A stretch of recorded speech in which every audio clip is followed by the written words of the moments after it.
അംഗങ്ങൾ, police, excise ഉദ്യോഗസ്ഥർ, മറ്റ് ജനപ്രതിനിധികൾ, കുടുംബശ്രീ പ്രവർത്തകർ, സാമൂഹ്യ രാഷ്ട്രീയ സംഘടനാ പ്രവർത്തകർ, പ്രിയമുള്ളവരെ, നമ്മുടെ സമൂഹം നേരിടുന്ന ഒരു വലിയ വിപത്തിനെതിരായിട്ടുള്ള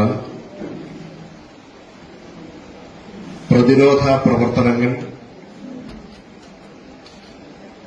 ഏറ്റവും കൃത്യതയോടുകൂടി ഏറ്റെടുക്കുന്നതിനുള്ള ഒരു തുടക്കമായിട്ടാണ് നമ്മുടെ പഞ്ചായത്തിൽ ഇന്ന് ഇത്തരത്തിലുള്ള ഒരു ജനകീയ സംഗമം നമ്മൾ നടത്തുന്നത്. ഇത് കേവലം യാന്ത്രികമായ ഒരു മീറ്റിംഗായി മാറിക്കൂടാ. കാരണം ഞാനും നിങ്ങളുമൊക്കെ ജീവിക്കുന്ന ഈ സമൂഹത്തിന്റെ മുന്നോട്ടുള്ള പ്രയാണത്തിന് അനിവാര്യമായിട്ടുള്ള ഒന്നായി മയക്കുമരുന്നിനെതിരായിട്ടുള്ള ഒരു കൂട്ടായ്മ മാറിയേ പറ്റൂ. നമ്മുടെ സംസ്ഥാന നിയമസഭ ഈ വിഷയം എത്ര ദിവസമെടുത്താണ് ചർച്ച ചെയ്യുന്നതെന്ന് എല്ലാവരും മനസ്സിലാക്കിയിട്ടുണ്ടാകും. മുഖ്യമന്ത്രിയും പ്രതിപക്ഷ നേതാവും അടക്കമുള്ള നിയമസഭയാകെ ഈ സാമൂഹ്യ വിപത്തിനെതിരായിട്ടുള്ള ഒറ്റക്കെട്ടായ പ്രവർത്തനങ്ങൾക്ക് നാടാകെ ഒരു പ്രാധാന്യം എടുത്തു പറഞ്ഞിരിക്കുന്നു. ഒരു വിപുലമായ ഒരു ക്യാമ്പയിനായി സാക്ഷരതാ പ്രസ്ഥാനമോ ജനകീയ ആസൂത്രണ പ്രസ്ഥാനത്തിന്റെയോ ഒക്കെ പോലെ കേരളം ഏറ്റവും സമർത്ഥമായി ഈ മയക്കുമരുന്നിനെതിരായിട്ടുള്ള ക്യാമ്പയിൻ ഏറ്റെടുക്കാൻ പോവുകയാണ്. അതിന്റെ മുന്നണി പോരാളികളായി ഇവിടെ ഇരിക്കുന്നവർ മാറേണ്ടിയിരിക്കുന്നു. ഇത് വിപുലമായ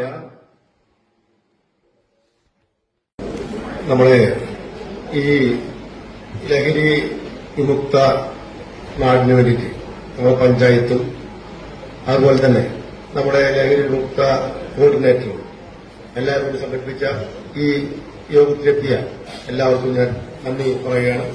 അതുപോലെ തന്നെ ഇവിടെ ക്ലാസ്സിലിരിക്കുന്ന എല്ലാ വ്യക്തികൾക്കും ഇതോടൊപ്പം നന്ദി പറയുന്നു. എനിക്ക് പറയാനുള്ളത് എന്താണെന്ന് വെച്ചാൽ ഇവിടെ എടുത്ത ക്ലാസ് എടുത്ത എല്ലാവരും പറഞ്ഞത് ലഹരി വിമുക്തി തന്നെയാണ്. ഇതിൽ നിന്നുപരി എനിക്ക് നമുക്ക് പറയാനുള്ള കാര്യം എന്താണെന്ന് വെച്ചാൽ ലഹരി വിമുക്തി വേണ്ട കാര്യം തന്നെ, അത് വളരെ അത്യന്താപേക്ഷം തന്നെ. നമ്മുടെ നിയമസഭയെ കൂടി ഒന്ന് പൊളിച്ചു തരുന്നുണ്ട്. അതിന് വ്യക്തിപരമായ അഭിപ്രായമാണ്, പോലീസിന്റെ അഭിപ്രായമല്ല.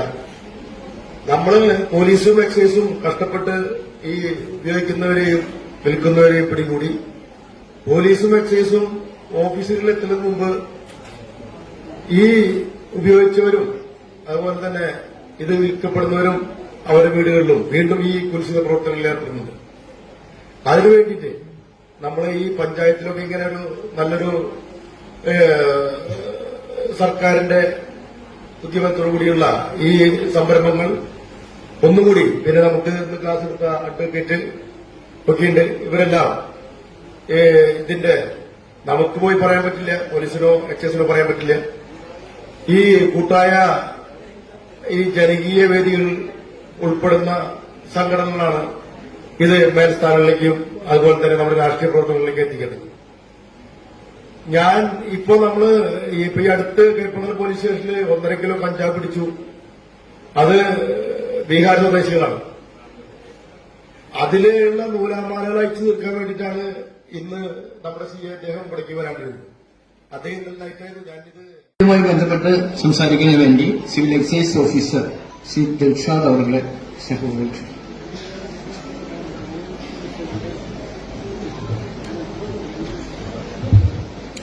എല്ലാവർക്കും നമസ്കാരം. എവിടെ എനർജി ഒന്നുമില്ലല്ലോ, ഒന്നുകൂടി എനർജി ആക്കി. ഓക്കെ ഓക്കെ ഇപ്പൊ സെറ്റ് ആയിട്ടുണ്ട്. ഓക്കെ, അപ്പൊ നമ്മളിവിടെ ഏറ്റവും ഇമ്പോർട്ടന്റ് ആയിട്ടുള്ള ഒരു കാര്യത്തിന് വേണ്ടിയാണ് വന്നിരിക്കുന്നത് അല്ലെ. എന്താണ് സംഭവം? എന്താണ്? ലഹരി വിമുക്തം അല്ലെ, വിമുക്തി. അതാണ് നമ്മളെ ഏറ്റവും വലിയ ഉദ്ദേശം. ഞാനിപ്പോ വിമുക്തിയുടെ ഭാഗമായിട്ട് ഒരുപാട് സ്കൂളിലൊക്കെ ക്ലാസ് എടുക്കാനായിട്ട് പോകാറുണ്ട്. അപ്പോ മെയിനായിട്ട് ഇപ്പോ കൊടുങ്ങല്ലൂർ ഭാഗത്താണ് ക്ലാസ് എടുക്കാനൊക്കെ പോകാറുള്ളത്. അപ്പോ നമ്മുടെ ഓഫീസിന്റെ ഘടന അറിയാലോ. ഇപ്പൊ നമ്മുടെ കീത്തൊളികളില്ല എല്ലാവർക്കും, അവിടെയാണ് ഓഫീസ് വന്നിരിക്കുന്നത്. അതായത് നമ്മളുടെ ഈ ഒരു കൊടുങ്ങല്ലൂർ റേഞ്ചിന്റെ ഏറ്റവും അറ്റത്താണ് നമ്മുടെ ഓഫീസ് വന്നിരിക്കുന്നത്. പക്ഷെ ഇടത്തിരിക്ക് എങ്ങനെയാ? അതിന്റെ ഏറ്റവും അറ്റത്താണ് അല്ലെ. നമുക്ക് വരാനായിട്ടൊരു ബുദ്ധിമുട്ടും കാര്യങ്ങളൊക്കെ ഉണ്ട്. അപ്പൊ നമ്മളിപ്പോ ക്ലാസ് എടുക്കാൻ പോകുന്നത് പ്രധാനമായിട്ടും കുട്ടികൾക്കാണ്. അതായത് LP section, UP section, high school, degree level, അങ്ങനെ കുറച്ച് സ്കൂൾസിനാണ് കൂടുതലായിട്ടും ക്ലാസ് എടുക്കാനായിട്ട് പോകാറുള്ളത്. അപ്പോ എന്റെ ഒരു അഭിപ്രായത്തില് കൂടുതലായിട്ടും ക്ലാസ് കൊടുക്കേണ്ടത് പാരന്റ്സിനാണ്. ആണോ? എന്തുകൊണ്ടാ? ഒരാൾക്കൊരു ആൻസർ പറഞ്ഞോ. ഇപ്പൊ ബൈക്ക് ഉണ്ടായി ഞാൻ അങ്ങോട്ട് വന്നേരായിരുന്നു. ഒരാളൊരു മറുപടി പറഞ്ഞു. കുഴപ്പമില്ല, നമ്മുടെ ആൾക്കാരെന്നല്ലേ. പറഞ്ഞു. എന്തുകൊണ്ടായിരിക്കും പാരന്റ്സിന് നമ്മളിങ്ങനെ ബോധവൽക്കരണ ക്ലാസ്സുകൾ കൂടുതലായിട്ട് കൊടുക്കണം? കുട്ടികൾക്കും കൊടുക്കണം, അതല്ല പാരന്റ്സിനും കൊടുക്കണം എന്ന് പറയുന്നത് എന്തുകൊണ്ടായിരിക്കും? പറഞ്ഞോ. അതാണ്. അതായത് നമ്മളുടെ പാരന്റ്സിന് ക്ലാസ് കൊടുക്കുകയാണെന്നുണ്ടെങ്കിൽ അവർക്ക് കൂടുതലായിട്ടും അവയർനെസ് കിട്ടും അല്ലെ. നമ്മളെ കുട്ടികൾ എങ്ങനെയാണ് അവർ വിചാരിക്കുന്നത്? എന്താണ് നമ്മുടെ കുട്ടികൾ? ഇപ്പോ മേഡം പറഞ്ഞിട്ടുണ്ടായിരുന്നു, നമ്മുടെ കുട്ടികളൊന്നും ചെയ്യില്ല, നമ്മുടെ കുട്ടികൾ അങ്ങനെ പോവില്ല, ഡ്രഗ്സ് യൂസ് ചെയ്യില്ല എന്നൊക്കെയാണ് നമ്മളുടെ പാരന്റ്സ് വിചാരിച്ചിരിക്കുന്നത്. പക്ഷെ നമ്മളുടെ കുട്ടികളും ഇതിന്റെ ഭാഗമായിട്ട് വരും, ഫ്യൂച്ചറിൽ വരും എന്നുള്ള കാര്യത്തിൽ ഉറപ്പാണ്. അപ്പൊ അത് നമ്മൾ മാറ്റിയെടുക്കാനായിട്ടാണ് കൂടുതലായിട്ട് ശ്രമിക്കേണ്ടത്. അതായത് ഇപ്പോ അവർ കണ്ടുവരുന്നതെന്ന് വെച്ചിട്ടുണ്ടെങ്കിൽ ചെറുതിലേ തുടങ്ങിയിട്ട്, അതായത് ചെറുതിലെ അവർ കാണുന്നത് പുകവലിയാണ് ഏറ്റവും ബേസ് ആയിട്ട് വരുന്നത് അല്ലെ. എല്ലായിടത്തും കാണുന്നുണ്ട് പുകവലി. അതായത് ചെറുതിലേ തന്നെ അവന്റെ അച്ഛൻ അല്ലെങ്കിൽ ചേട്ടൻ, അടുത്തുള്ള വീട്ടിലെ പാപ്പൻ ഒക്കെ സിഗരറ്റ് വലിക്കുന്നത് കാണുമ്പോ അവന്റെ ഒരു കുഞ്ഞു മനസ്സാണ് അല്ലെ. ആ കുഞ്ഞു മനസ്സിലാവും വിചാരിക്കാണ് ഈ സിഗരറ്റ് ദൈനംദിനുള്ള സംഭവമാണ്, അപ്പൊ നമുക്കും ഇതൊന്ന് വലിക്കാം. അപ്പൊ എങ്ങനെയായിരിക്കും അവർ ഇനീഷ്യലി സ്റ്റാർട്ട് ചെയ്യുന്നുണ്ടാവുക? എങ്ങനെയായിരിക്കും? സിഗരറ്റ് വലിച്ചിട്ടായിരിക്കും. ഏത് സിഗരറ്റ്? അച്ഛനോ ചേട്ടനോ അല്ലെങ്കിൽ അപ്പുറത്തെ വീട്ടിലത്തെ ചേട്ടനോ ഒക്കെ വലിച്ചിട്ട ബാക്കി കുട്ടികളായിരിക്കും എന്ത് ചെയ്യുന്നുണ്ടാവുക സ്റ്റാർട്ടിങ് അല്ലെ. ആണ്. അത് കഴിഞ്ഞിട്ട് പിന്നെയാണ് അവർ വരുന്നത് അച്ഛനോ അല്ലെങ്കിൽ ചേട്ടൻ അതുപോലെ തന്നെ മദ്യപിച്ച് വീട്ടിലെത്തും. അപ്പോഴും അവന്റെ മൈൻഡിൽ എന്താ വരുന്നത്?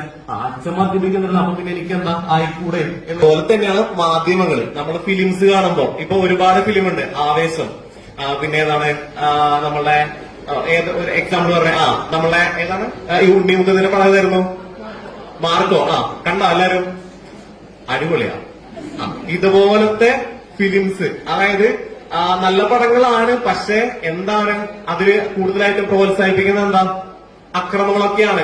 പക്ഷെ ഈ കുട്ടികളുടെ ചെറിയ മൈൻഡില് അല്ലെ 18+ ഫിലിമാണത്. പക്ഷെ നമ്മുടെ 18 ലോ ഫിലിംസ് കുട്ടികൾ പോലും എന്താണ് ഈ പടങ്ങളൊക്കെ കണ്ട അതിനെ കുറിച്ച് കൂടുതലായിട്ട് വാചാലനാകുന്നത് ഞാൻ കണ്ടിട്ടുണ്ട്.